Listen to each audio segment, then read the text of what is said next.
reporting live from the London Mazda-Triathlon. I'm joined by fourth place finisher Andrea Whitcombe. Andrea, you were first in 2006, second last year. Perhaps a little bit disappointed with fourth today, but a very tough course and some tough competitors. Yeah, I didn't swim well enough really. I come out in the second group and I biked really hard. I did loads of work on the bike and it's so windy out there, so it's really tough on the bike. And I did as much as I could on the run to catch up, but I just needed a little bit longer.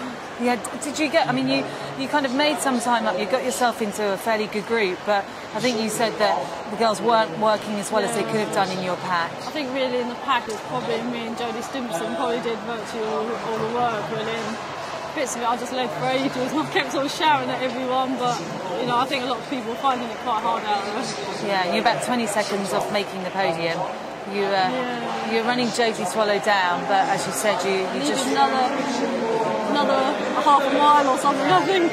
But you've had a great season. I mean, considering like such a huge disappointment with your injury and not making the Olympics, you've come back really strongly. You've won winter, you've won a World Cup race since, and obviously today, you've had a good race, and perhaps you didn't quite finish where you wanted to. But how does the rest of the season look?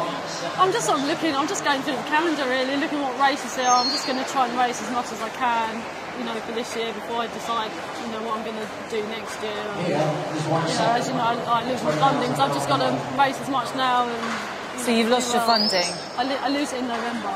Okay, and no chance of kind of getting that back, even if you finish top 10 in the world, which it looks like you probably will do again. I know.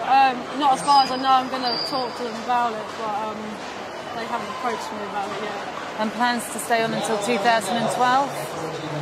I think it's going to be difficult with no funding, to be honest.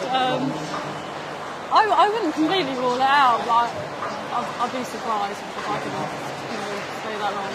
Would you have any thoughts to move up a distance and maybe race 70.3? I always thought no, but I have thought about it, and now I'm cycling so much more and so much better. I perhaps wouldn't, might be interested in giving it a bash next year.